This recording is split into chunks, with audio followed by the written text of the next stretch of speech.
Hey guys, Edre here, and today I'm going to be doing, to balance out my new album review that I just did, I'm going to do one that to me is classic, much like the past few classic reviews that I did of Lil Peep and XXXTentacion. I am going to be reviewing Post Malone's debut studio album, Stoney.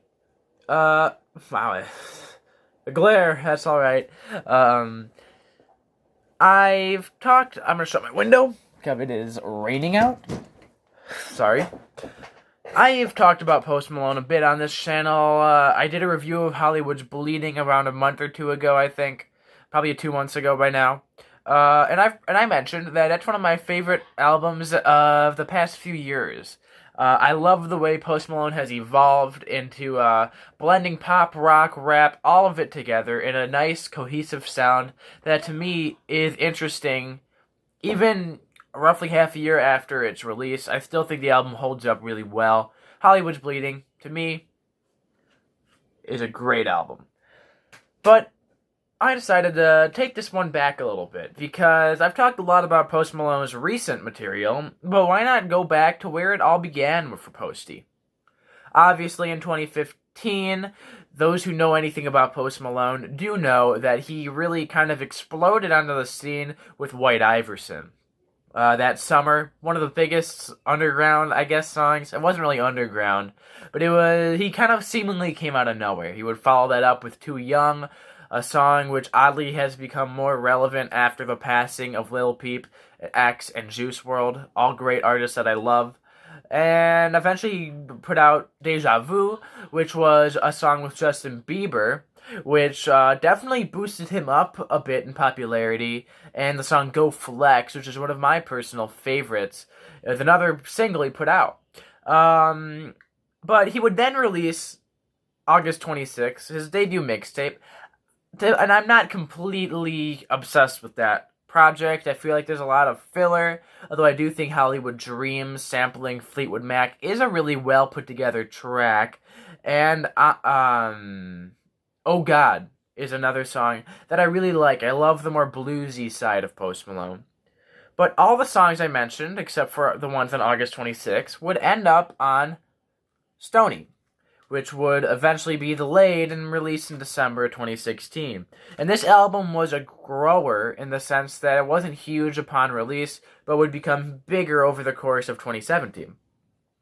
But what is it about this album that made it stick around so long? For me, it lies in the unique tone of Posty.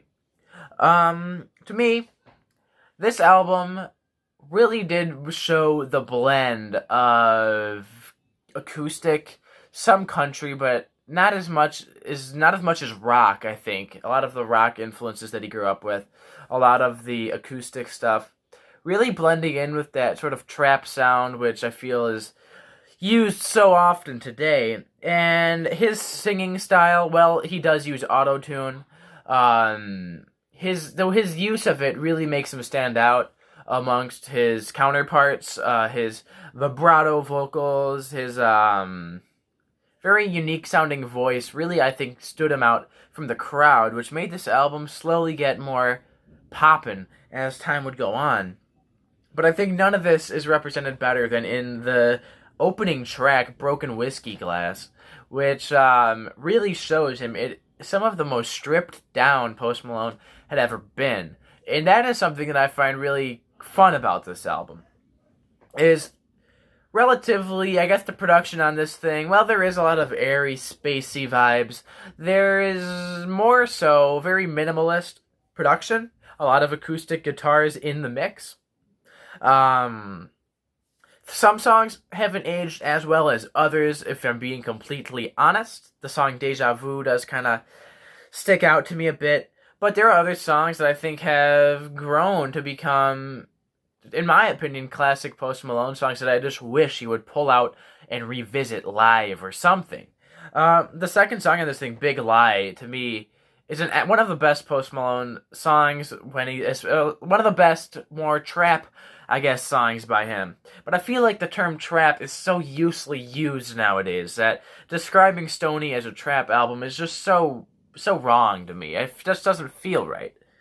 Um, I think that where he was when he recorded, like the place he was when he recorded this, really plays a big part in why this album to me seems very personal, despite it being kind of very young sounding. Like, you could tell that Post Malone was young and he was just getting going on this album. He wasn't in the full swing of it yet. He was just still kind of messing around. In many instances, he wasn't taking the music as seriously as he was on Beer Bongs and on Hollywood's Bleeding.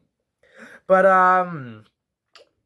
there's so many songs on here, though, that despite it be sounding relatively young and amateurish, really stick out to me as being really massively overlooked, and it really sucks to me that so many people look over so many of these songs. The song Cold, excellent track. I love his vocal delivery. I love the humming throughout it. I love the very simple, minimalist beat. I think that it's one of the greatest earlier Post Malone songs, and I really wish that he would utilize this style a bit more. I wish he would use it live. I wish he would do all of that, because I genuinely really love it when he goes for more atmospheric, more kind of spooky sounding songs. And the last little song I'm really going to cover, the last few I'm going to cover, are some of the more acoustic songs. Leave, on the deluxe edition, is one of the best, more folky songs he's ever recorded, with some of his best lyrics as well. And then the closer to the deluxe edition, Feeling Whitney, is really very similar to something Bob Dylan would put out, but it still has that unique Posty feel, and it feels like you're in the room with him, and the production's so minimalist that you could feel pain in his voice, and I just love that about this, and this is present throughout the album with I Fall Apart, all that kind of stuff. So overall, how has this album aged? How have I feel about this? This album, to me, just like honestly all of Post Malone's albums at this point, have become classics for me. I think that he's really shaken up the popular music scene in a really, really good way. He's brought new and unique energy to the pop music scene and the hip-hop and even the rock world. He's definitely made an impact there as well, whether you like it or not. And the rock influence, all that stuff, all comes together in a very young sounding, very, I guess, young starting artist sounding album, but one that remains important to his career and important to music. And this is why, no matter what, no matter if the songs age as good as, say, Beer Bongs or Hollywood's Bleeding, this album will always be a classic to me. I love Stoney, and I will probably review Beer Bongs at some point. That's it for now. Post Malone, Stoney.